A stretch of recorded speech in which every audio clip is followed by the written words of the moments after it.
Tonton video ini sampai selesai agar Anda tidak gagal paham.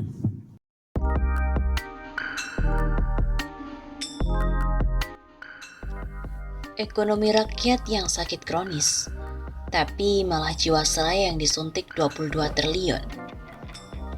Setiap kali krisis selalu terjadi kejahatan ekonomi yang institusional atau institutional crime. Itu adalah pelajaran berharga yang bisa kita petik dari sebuah krisis tahun 98 dan juga tahun 2008. Roman-romannya kejahatan serupa bakal terulang pada krisis ekonomi kali ini. Perkembangan terkini Jiwasraya, DPR dan pemerintah pun ketok palu, sepakat menyertakan modal negara atau bailout 22 triliun. Sialnya, PMN tersebut tampaknya akan berlindung di balik Undang-Undang Corona, Undang-Undang Nomor 20 Tahun 2020. Itu undang-undang yang kebal hukum. Segala kerugian negara yang timbul akan dianggap sebagai economic cost. Tertulis jelas di pasal 27 ayat 1. Para pengelola dan pengguna anggaran itu tidak dapat dituntut, baik secara perdata maupun pidana. Semua kerugian yang timbul disebut sebagai biaya ekonomi. Bukan hanya 22 triliun rupiah gelondongan buat Jiwasraya itu yang dipertanyakan, tapi ada lebih dari 800 triliun rupiah anggaran negara yang dialokasikan untuk menangani COVID-19. Terdiri dari APBN dan APBD. Angka itu berdasarkan catatan auditing dari Badan Pemeriksa Keuangan dan Pembangunan. Khusus tahun 2020 ini, 695,2 triliun rupiah yang diambil dari APBN dilindungi oleh Undang-Undang COVID. Namun 7 bulan telah berlalu, belum ada titik terang dampak dari anggaran ratusan triliun itu. Infeksi corona di Indonesia bahkan menjadi sorotan dunia. Anggaran jumbo tersebut bagai menguap begitu saja. Sekadar mengingatkan, situasi krisis seperti ini kerap dimanfaatkan sebagai modus kejahatan merampok uang negara. Telah terjadi pada krisis tahun 1998 dan krisis tahun 2008. Kasus BLBI tahun 1998 adalah sebuah mega skandal keuangan terbesar. Negara telah mengguyur 54 bank swasta dengan anggaran jumbo sebesar 320 triliun rupiah untuk membantu likuiditas atau menguatkan modal bank-bank tersebut.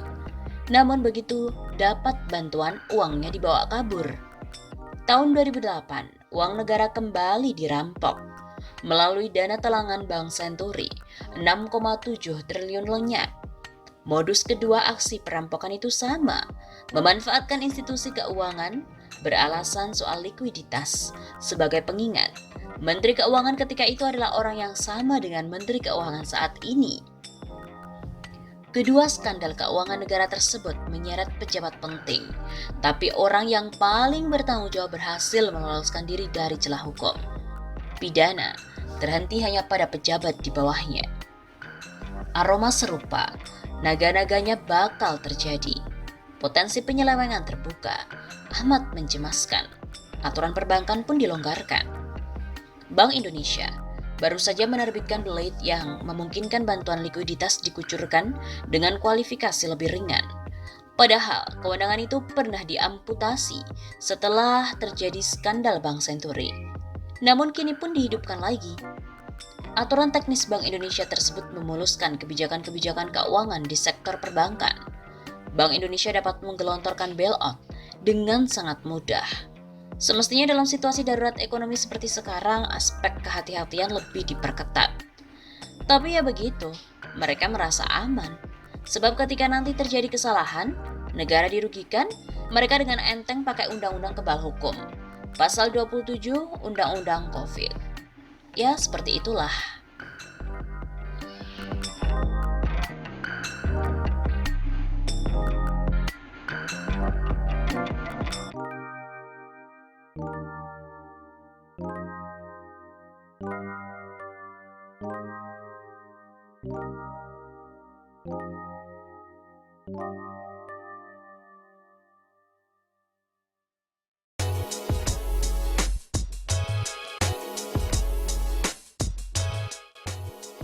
Halo gengs, gimana nih kabarnya? Semoga selalu sehat ya. Biar kalian tetap setia untuk menunggu kabar-kabar yang menarik dari 651 Safa. Nah gengs, semakin hari berita di Indonesia ini adalah menyangkut kasus korupsi. Korupsi di mana-mana, korupsi terjadi pada siapa saja. Nah, belum selesai tentang kasus korupsi asuransi Jiwasraya. Ternyata sekarang ini dalam penyelidikan ada perkembangan dari kasus tersebut. Ditemukan beberapa atau ya banyak sekali transaksi-transaksi aneh yang terjadi menjelang Pilpres 2019. Apalagi kemarin-kemarin kasus Jiwasraya ini dikaitkan dengan dana kampanye salah satu paslon yang menggunakan duit dari Jiwasraya. Menarik ya kan? Kita simak selengkapnya.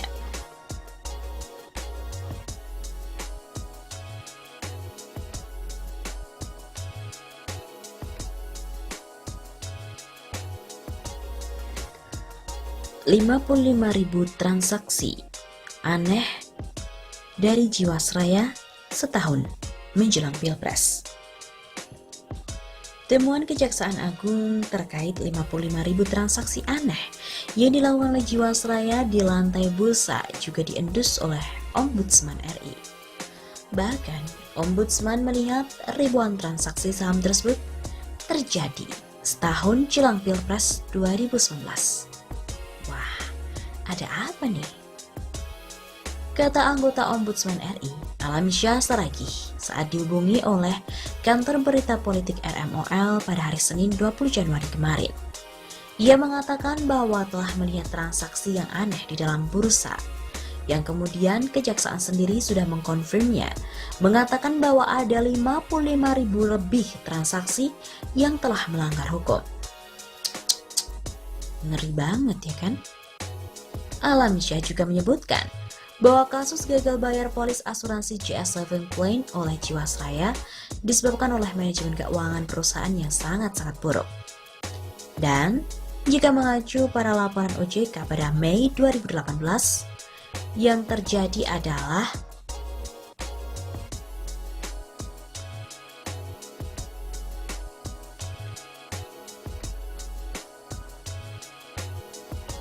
penyampaian laporan keuangan yang janggal dilakukan oleh direksi yang baru Jiwasraya, Asmawi Syam. Hal itu kemudian semakin menguatkan saat kantor akuntan publik KAP PricewaterhouseCoopers atau PwC mengoreksi laporan keuangan Jiwasraya di tahun 2017 yang awalnya mencatat laba sebesar 2,4 triliun rupiah, lalu kemudian tiba-tiba direvisi menjadi hanya 428 miliar rupiah. Wah, ngeri banget kan turunnya? Bau amis dari penyalahgunaan wewenang pun mulai tercium pada Oktober sampai dengan November 2018. Di saat direksi Jiwasraya mengumumkan ketidaksanggupannya membayarkan klaim nasabah JS7 Plane sebesar 802 miliar rupiah. Atas fakta tersebut, akhirnya Alamsyah berkesimpulan bahwa direksi Jiwasraya saat itu melakukan kesalahan investasi. Direksi yang baru masuk saat itu kemudian bukan lempar handuk, tapi malah membuat suatu skema produk yang memaksa mereka untuk investasi di wilayah-wilayah high risk, ucap Alamsyah. Sehingga berdatanganlah manajer-manajer investasi yang tingkatannya masuk manajer investasi yang prudent. Itulah yang menyebabkan terjadinya kekacauan. Jelas Alamsyah lagi.